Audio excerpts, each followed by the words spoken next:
So, what a party, guys! What a day! And the market is again red, but today there is much more than just red. First of all, you have seen all my hairs fallen out because the market is just so unpredictable, okay?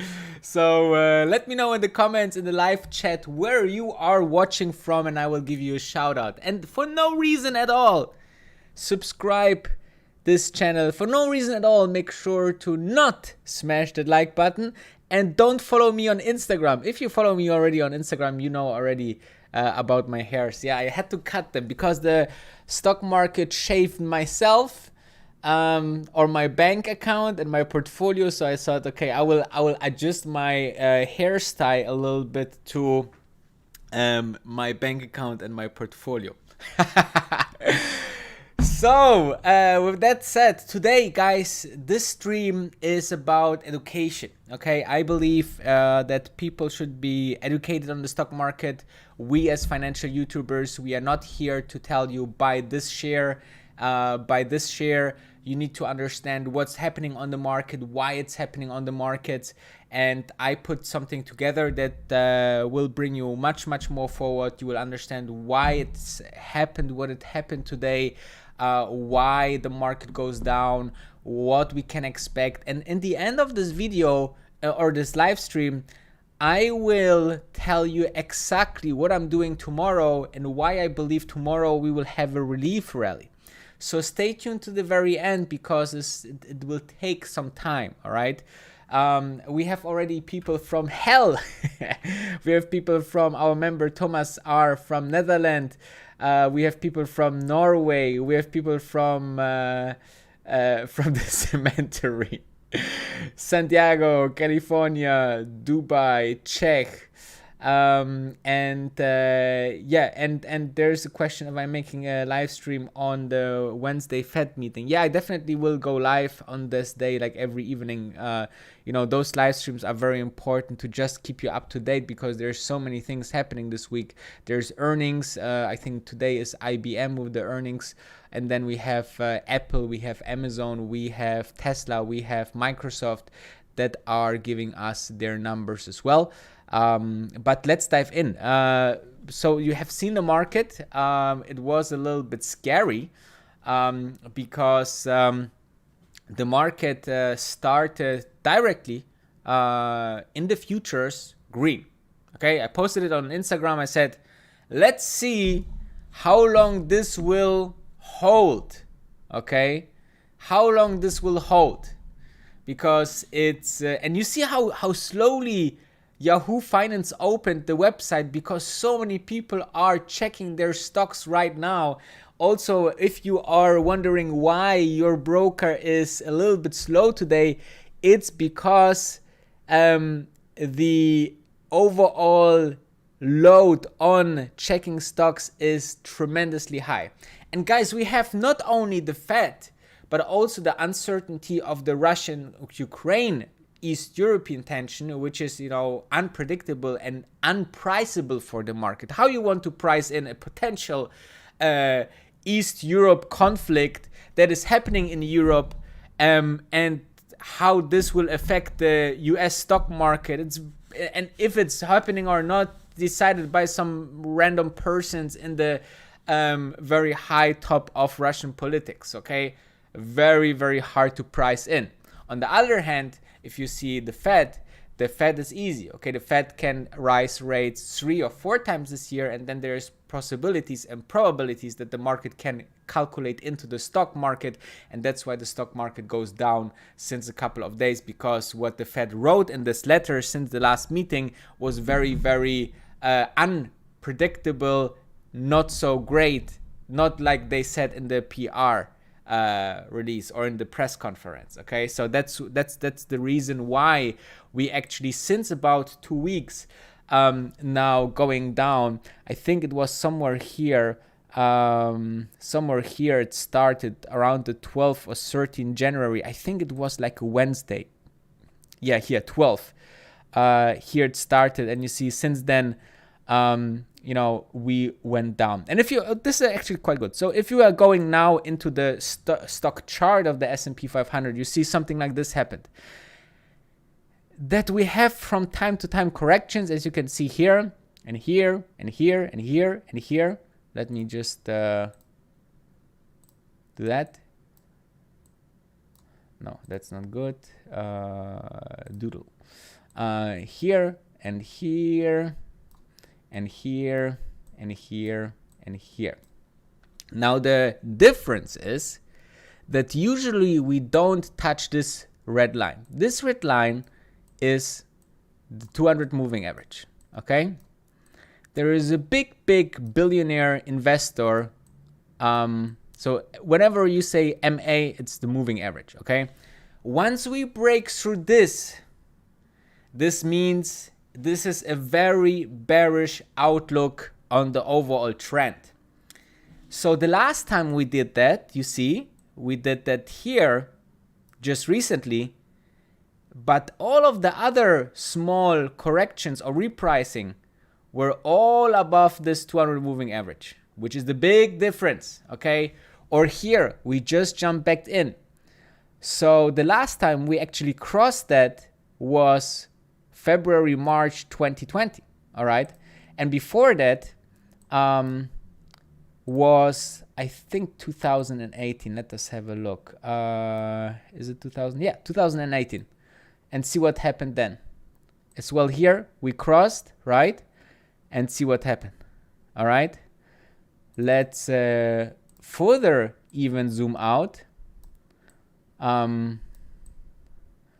Also here, we crossed and we had a bigger correction. So these things are taking long time. See, for example, here, we started to cross the line on the 29th of December 2015, and we went back to this trend line and crossed it in March, mid of March. That's like 3.5 months. So this kind of correction, what you currently see, usually takes longer, okay? So this is just the beginning of a correction. And by correction, you know, I love to play with market you know, definitions here, because there is correction, there's, you know, the recession, there is a crash. All of this is totally different. A correction is when a stock or an index is losing 10% or more price in a certain time period. Okay, this is where you talk about the correction. And the funny thing is that there's even statistics when such corrections and when how long does it take for a correction to be there, and also for stock market crashes and recessions and so on. So here you can see a small -5% in the S&P 500 happens basically every year. Okay, every year we have like a 10% decline. A 5% decline. A 10% decline is happening every 1.5 or 1.6 years. Okay, so every 18 months there is one. A decline of 15% is happening every 2.5 years, and then every 20% every 4 years, and then basically 30% or more, which is then considered already a crash, is basically happening every 9 years. All right, so this is something that I really want to understand for you guys. This is a correction. It will take a little bit longer, but what is great about this kind of situations is that, you know, we had them in the past. And then you can see here, for example, this is a graphic here, which is quite nice, which shows you how many months we were into a correction while we crossed the 200 moving average. Okay, so here, for example, we had a 6% drop so far. We had a 10 to 14 drop in a 7 months correction. We had a 14 to 17%, 10%, 55% in a 15 months correction. This was like a This was during the financial crisis, so to say. But you can see here 10%, 14, 17%, 10%, 6%. So there's definitely not only room in the percentage we can go down, but also in the time scale, okay? We are just basically from the 12th of January until the 25th of January, we are just like 13 days in, okay? That's nothing for such a correction, all right? And then, what makes me think that tomorrow we have a relief rally, like a turnaround Tuesday, is the following. So first of all, look at the market sentiment, okay? How is the market feeling currently? Is there a lot of scare? Are the people scared? How the people are thinking about the stock market, how the hedge funds are thinking, how the people play with put and calls, and so on and so forth. So you can see here that currently we are not that crazy afraid yet. So that plays into the theory that we still have some room to go down. All right. Now, tomorrow, Tuesday, is a very interesting day for stock markets, because if you go, for example, into Google and just type in turnaround Tuesday, you will see that that this is something. Let me have a look if we find a nice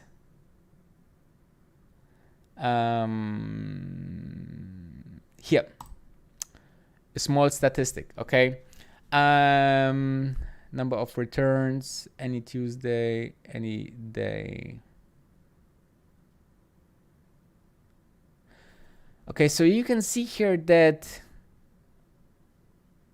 there is 70% of Tuesdays green when we had the big Monday loss, okay? Usually every Tuesday is 54% green, and any day is 55% green. So there is definitely a turnaround Tuesday in statistics already included, okay? So first of all.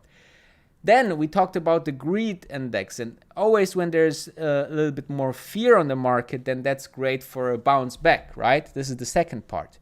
Then we have, an overall crazy bad January at all. I mean, this is a guy that I follow, and he's pretty cool. His name is Gurgavin. I also participate in his Twitter spaces sometimes. So if you haven't followed me yet on Twitter, don't do this at all. So he's prepared this graphic here, which shows us that this is the worst January since almost 100 years, guys. Can you imagine? The worst January in all the 100 years, which is quite ridiculously. And also it's showing us what is the sentiment on the overall stock market, okay? Also shout out to Belfast, Denmark, Alaska, Denmark, Canada, Malta, Holland. Also our two members, Gallardo Steve and Thomas, are in the house. Thank you very much. Guys, let me know in the comments and in the live chat where you are watching from. This is always fun to give you a shout out. So you can see here also the overall statistic of the overall market is very bad, right? We had a very bad January. With that said, there is another piece of data that I looked into. It is the put and call ratio. It shows you how many people, or what is the ratio between put options as well as call options, which means that as more the people think the stock market goes up, the more people buy call options. As more people think that the market goes down, they buy put options, all right? So this means that as bigger the ratio goes to the put, as more people think that the market goes down, but as more people think it goes down, these are the moments that it actually goes up. So what I'm thinking and this is maybe a more clearer version of it. As higher it goes, you should usually buy. It's like a contrary, market data. So as more it goes high, as more as you should buy, and as more as go to the bull option, you should sell, because this is usually version of, okay, the people are thinking it's only going up, right? So, and plus the last thing that is usually there when why I think that the stock market goes up tomorrow. Now this depending on how the closing is today, but the SPY, and this is a statistic that I also used a couple of times already. If the S&P is down 2% or more, usually the next day is a green day, okay, to 90%. Okay, that's a proven statistic. So that's quite interesting as well. Yeah, with that said, guys, if you have any questions, let me know in the chat and I will get to them. There's also another guy, Mohammed Irian, who also said today on CNBC something about the overall Fed situation, which I want to show you, because whatever is happening on the market, lots and lots depend on the Tuesday and Wednesday with the Fed and its decision, and what is the communication to us, and therefore let's have a look what Mohammed Al-Irian is saying. We are under a Fed umbrella of massive injections of liquidity, artificially low interest rates, and that will stay forever. QE forever, QE infinity. Now it's raining a lot harder, not just economically, but geopolitically as well. And we are doubting the umbrella, rightly so, because that umbrella has been abused for such a long time. So I understand this nervousness, and it's not going to go away, because inflation is a problem, and the Fed is going to have to react. Jeremy Siegel was with us in the last hour. He said that he thinks the Fed is going to sound much more hawkish than even the market's anticipating on Wednesday, that Jay Powell will sound more hawkish, and that if he's looking at things, you could see the declines more than double what we've already seen. He was talking about the NASDAQ getting into bear market territory and the S&P getting well into, I think he said, correction territory. So if you're down 5.7% on the S&P, that would be well more than double what we've seen. Same story on the NASDAQ, which is in correction territory now, but not near bear market territory. Does that sound right to you? So it sounds significant because it comes from Jeremy. What sounds right to me is that the marketplace doesn't quite know where the Fed is and where the Fed is going.